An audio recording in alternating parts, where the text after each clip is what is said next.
Have we got another question? So microphone 4. Thank you, Chairman. We have another question from Michael Sanderson from the Hunter Valley. Hello again. This relates to branches, and Luigi touched on it. Banking is a unique service with unique powers and responsibilities. I put it to ANZ, it's not possible to digitise personal interaction, reflect it in a file, or do it remotely. ANZ now has the smallest regional bank network in Australia, with just 179 of its original 615 branches outside the metropolitan cities still open, a cut of 71%. Branch closures are further complicated by the Suncorp deal, as reported in the financial review on the 13th. Does ANZ claim that the branches it has closed are unprofitable? If so, would it submit this claim to an independent audit?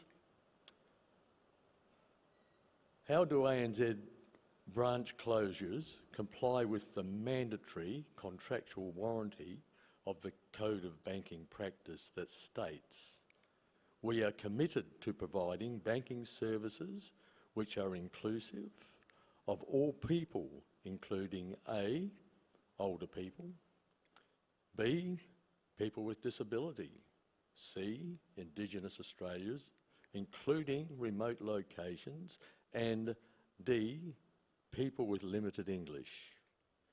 How will the Suncorp deal impact on these branch closures? Thank you, Michael. So the essence of your question is the Suncorp question, is that right? No, that was an add-on. It's an add-on, okay. So maybe you could clarify for me, what is it you'd like us to answer?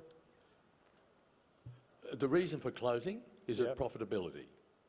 If it is profitability, would you be prepared to subject to an independent audit?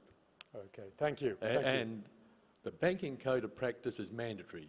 The ANZ has adopted that. So there is a contractual warranty. And closing the branches, it would seem, breaches the access of older people, people with disability, Indigenous Australians, including remote locations, and people with limited English. Thank you. Okay, I understand the point. So, I think the challenge we've always got here is the change in customer behaviour and trying to get the balance between viability, as you raised it, and making sure there's accessibility. We do operate today over 400 branches nationally, and I take your point, that's a significant reduction on where we were. But as Shane mentioned earlier, when we look at who comes to a branch, only 8% of ANZ customers regularly use a branch. So it is a real challenge for us, trying to get the right balance between the two. In terms of governance, it's the board's job to be accountable for making sure that we're making the right decisions and we're making them appropriately. So I think that's where you need to hold the accountability for any audit or any review, rather than us going externally. In terms of moving forward, we do a lot of work when we close a branch to make sure we are addressing access issues. In particular, there's a bias towards older Australians who prefer to use branch banking. And so we do reach out to people over 65, and we look to provide them with alternative ways in which they can bank with us and can transact. So for example, we changed our systems technology so that you could link a Visa debit card to a passbook and therefore be able to still transact. We did a very interesting survey recently, so I am not in any way diminishing the concerns and issues you raised, but people are embracing digital banking. We looked at over 50,000 customers, over 65, who had actually used a branch twice in the previous 6 months and who we then worked with as part of our transitions to move to digital.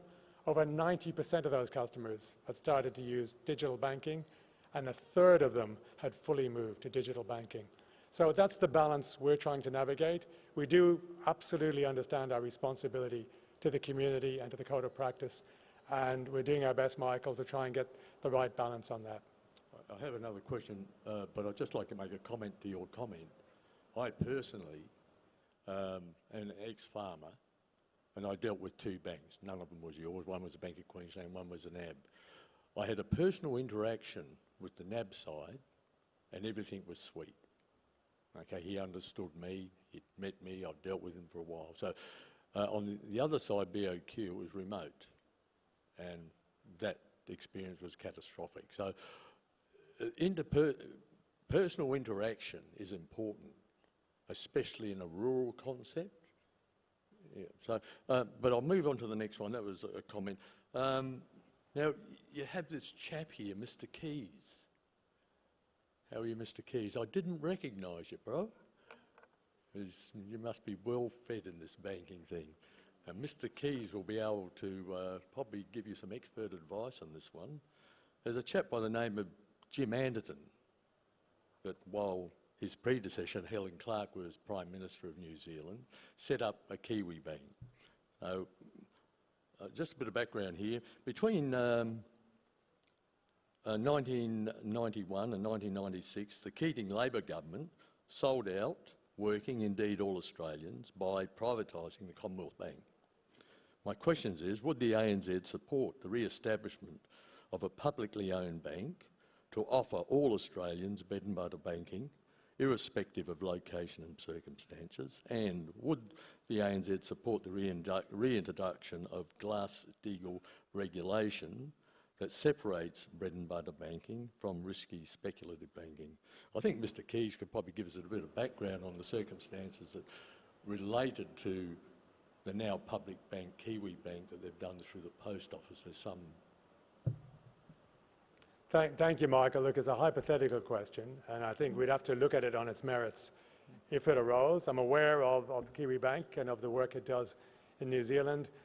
We have a different set of circumstances in Australia, much bigger challenges, to your point, with population density. But look, we'll look at things on their merits when they arise. But thank you for your question. Okay, thank you.